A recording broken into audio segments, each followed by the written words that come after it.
नमस्कार दोस्तों, this is Krishna Vashishtha and you are listening to me on your favourite channel जिसका नाम है टैट्स गुरु। और यहाँ पे सीटेट 2020 की प्रिपरेशन के तहत आज एक नया टॉपिक लेकर आया हूँ जिसका नाम है इंक्लूसिव एजुकेशन, जो कि सीडीपी यानी कि चाइल्ड डेवलपमेंट एंड पैडागोजी का बहुत ही इंपॉर्टेंट टॉपिक है और जनरली यहाँ से क्वेश्चन पूछा जाता है। दोस्तों, अगर आप अपनी तैयारी जो है स्किप नहीं कर रहे हैं तो बिल्कुल अच्छा है, और अगर आप अपनी तैयारी स्किप कर रहे हैं तो बिल्कुल एक गंदी बात है। ये आपको नहीं करना चाहिए क्योंकि सीटेट 2020 का एग्जाम ये आपका पोस्टपोन हुआ है, कैंसिल नहीं हुआ है। तो मेरी बात मानिए, आज से अभी से पढ़ाई में जुट जाइए क्योंकि आपका एक एक मिनट, आपका एक एक सेकंड, आपका एक एक घंटा यार बहुत ही ज़्यादा इंपॉर्टेंट है। अगर आप सीडीपी की तैयारी करते हैं, आज से अभी से ही तैयारी कर रहे हैं अच्छे से, तो आपका ना केवल सीटेट प्रिपरेशन होगा और साथ में आपका कोई जो स्टेट का टैट होता है वो भी प्रिपरेशन होगा। ठीक है, उसका भी प्रिपरेशन आप करते रहोगे। ठीक है, तो सब्सक्राइब जरूर करिएगा चैनल को, साथ में बेल आइकन को जरूर प्रेस करिएगा जिससे कि आपको रेगुलर अपडेशन मिलती रहे। चलिए दोस्तों, स्टार्ट करते हैं आज का topic inclusive education. Inclusive education में देखो मेरे पास यहाँ पे एक पैराग्राफ है। अगर आप देखो यहाँ पे मैंने कुछ अंडरलाइन किए हुए हैं, कुछ रेड कलर से, तो अगर आप इनको देखना चाहते हैं तो डायरेक्टली देख के नोट्स बना ले। मैं आपको, मेरे साथ बने रहिए इस वीडियो सेशन में, आपको कंप्लीटली समझा दूंगा what is the meaning of inclusive education और why do we implement in our education.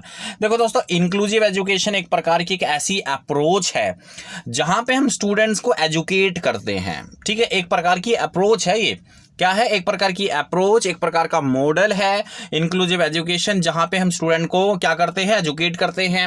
आप किस तरह के स्टूडेंट्स को एजुकेट करना है, ये यहाँ पे बहुत ही ज़्यादा इंपॉर्टेंट पॉइंट है। स्पेशल एजुकेशनल नीड्स, ऐसे स्टूडेंट जिनकी स्पेशल एजुकेशनल नीड्स होगी उनको एजुकेट करना है। कहाँ पे एजुकेट करना है? क्योंकि बहुत सारे बच्चों को ये कन्फ्यूज़न होती है कि इंक्लूसिव एजुकेशन स्कूल अलग होते हैं और रेगुलर स्कूल अलग होते हैं। What is the meaning of regular school? Regular school वो होते हैं जिसमें नॉर्मल बच्चे जाते हैं और इंक्लूसिव एजुकेशन के स्कूल अलग होते हैं। तो देखो, स्पेशल नीड्स किसकी होगी? आप पहले इस चीज पे फोकस करो। स्पेशल नीड्स किसकी होगी? स्पेशल नीड्स होती है उन बच्चों की जो कि डिसेबल हैं।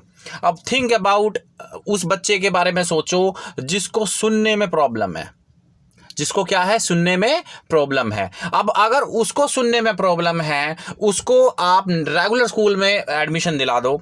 ठीक है, रेगुलर स्कूल के बच्चों के साथ बैठा दो बेंच पे। अब क्या ये ठीक रहेगा? क्योंकि बाकी जितने भी बच्चे हैं क्लास के अंदर वो सब नॉर्मल हैं, उनको सबको सुनाई देता है।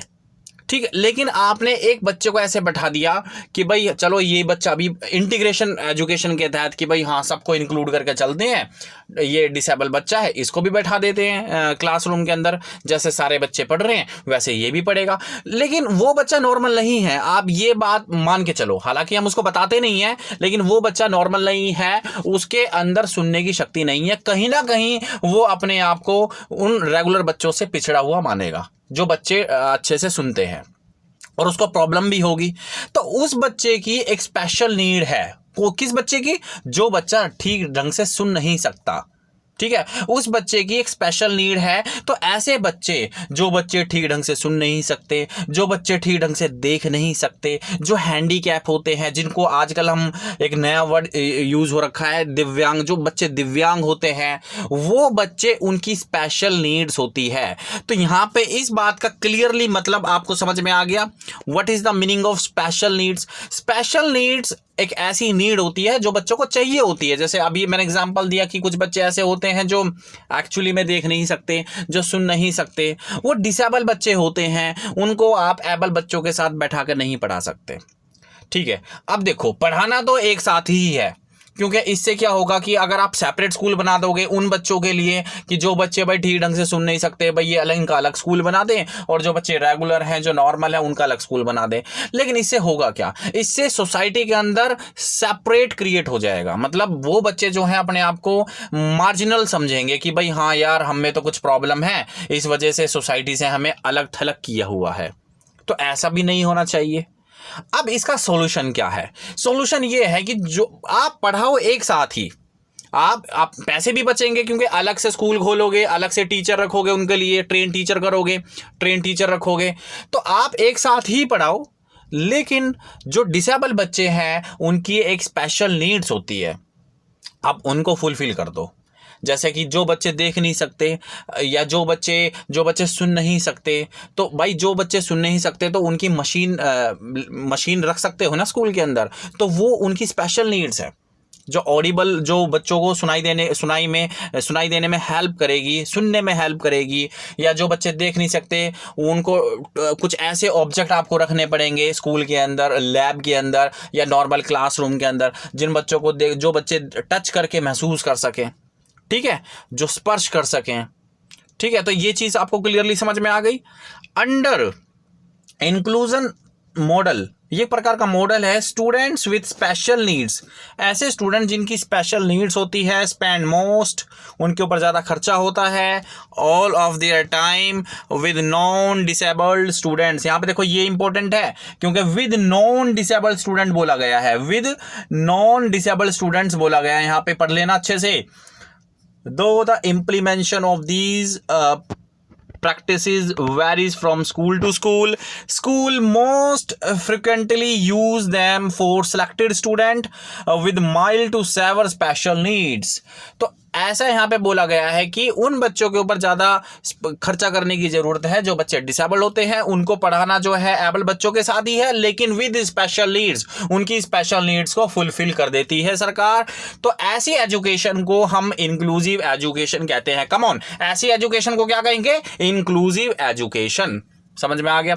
अच्छे से समझा दूंगा, टैट्स गुरु को सब्सक्राइब कर लेना, ठीक है।